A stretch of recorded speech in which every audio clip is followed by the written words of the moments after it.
here. Entomologist Becky Nichols. We haven't seen them here in the park since 2001. Not a single one? No. Rusty-patched bumblebees, important pollinators for tomatoes, nest underground. Over the last 20 years, the species has suffered a 90% decline in population and habitat, a range that once included 28 states and stretched into the upper Midwest and Northeast. They face many threats. Loss of habitat, pesticides, diseases, all of these things contribute to the overall decline of pollinators. Bumblebees, honeybees, butterflies, in all, about 40% of so-called invertebrate pollinator species now face extinction.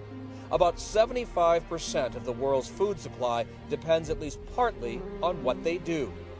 1 in every 3rd bite of food is pollinated by bees. A huge factor is the bumblebee itself. A lot of our food is dependent upon these bees. If that's not important, I don't know what is. We have the will and capability to fully respond to any war which the U.S. wants. If the businessmen turned U.S. authorities think that they can frighten us, they will soon recognize that their method will not work. The statement comes from the country's foreign ministry and was read out on state-run TV. The statement also said that the world would soon witness the results of a recent jet engine test as part of its missile program. During his trip to South Korea and Japan last week, Tillerson said the U.S. was considering a wider range of options in dealing with the DPRK, including the use of military force. Today in Westminster, we saw tragic events unfold, and our thoughts are with those who lost loved ones, those who are injured, and all those affected by this attack. The man who left this trail of carnage in the heart of London was Khalid Massoud. 52 years old and British-born, he was shot by police during yesterday's attack. Overnight, officers raided properties linked to Massoud, who had a petty criminal record, but was not currently under investigation for any links to violent extremism. Nonetheless, ISIS claimed today that he was a soldier of the Islamic State. He was also a terrorist who stabbed policeman Keith Palmer to death and murdered Aisha Fraid, a teacher and mother of 2, with his car, along with American Kurt Cochran from Utah, who was in London with his wife Melissa for their wedding anniversary. She was injured yesterday and is still in the hospital. The injured came from 11 countries, among them French high school students, South Korean tourists, and a Romanian architect, Andreea Cristea. In this security camera video, as the car barrels along the sidewalk, she tumbles off the bridge into the icy river. In Parliament, politicians observed a minute of silence and then heard a tough-minded message from Prime Minister Theresa May. We are not afraid, and our resolve will never waver in the face of terrorism. Turkish President Recep Tayyip Erdogan has called on Europe to respect human rights and democracy. Wednesday's remarks come amid escalating tensions that saw Turkey blast Germany and the Netherlands over the decision to bar its officials from campaigning ahead of an April referendum, which could extend Erdogan's powers. In a press conference in Ankara, Erdogan warned that Europeans across the world would not be able to walk safely on the street if they maintained their current attitude. On Monday, German Chancellor Angela Merkel called on Turkey to stop Nazi comparisons and said her government has the right to block future appearances by Turkish officials if they didn't comply with German law. U.S. troops now participating in military exercises with their Romanian counterparts, while French and British troops deploy to Estonia. It's all part of a new NATO pivot towards the eastern flank, hoping to integrate forces as a means to counter Russian aggression. We're showing some of our air defense capabilities.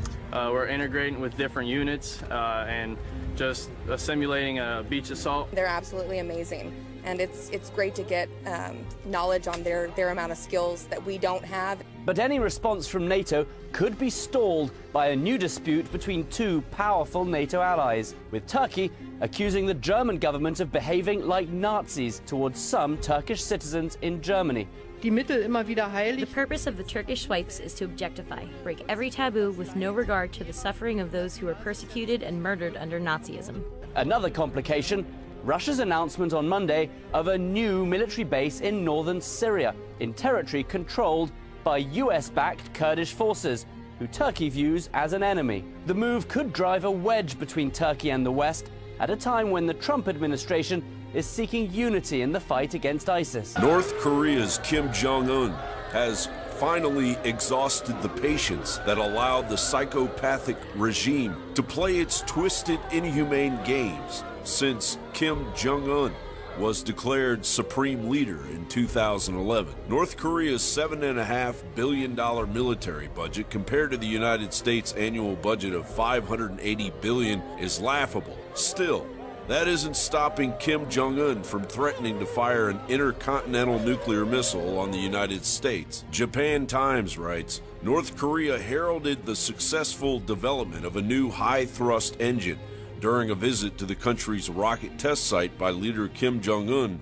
the reclusive nation's state media said Sunday. Earlier this month, Pyongyang issued an unusually overt threat to Washington and Tokyo, firing off a simultaneous barrage of 4 missiles as part of exercises that it said were training for strikes on U.S. military bases in Japan. There has been growing speculation that the North will conduct an ICBM test after Kim used a New Year's Day address to claim that Pyongyang was in the final stages of developing a long-range missile capable of hitting New York and Washington. Secretary of State Rex Tillerson spoke with South Korean leaders over the weekend. First of all, I'd like to welcome you on your first visit to Korea since assuming office.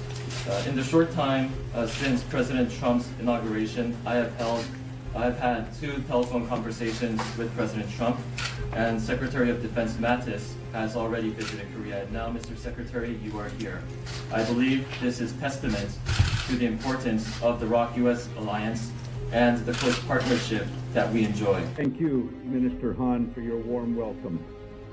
I first visited your valiant country as a 21-year-old lieutenant many years ago, and it's good to be back. I appreciate you hosting me and sharing your assessment of the situation we face today. The United States stands by its commitments, and we stand with our ally, the South Korean people. Our alliance is a testament to mutual commitment and respect, and it is a linchpin of peace and stability in the Asia-Pacific region. The Trump administration has prioritized the North Korean threats, and a consensus amongst the international community is quickly being sought. North Korea must fully comply with the relevant UN Security Council resolutions. He assured me that the United States will always with Japan 100%. And to demonstrate his determination as well as commitment, he is now here with me at this joint press conference. President Trump and I myself completely share the view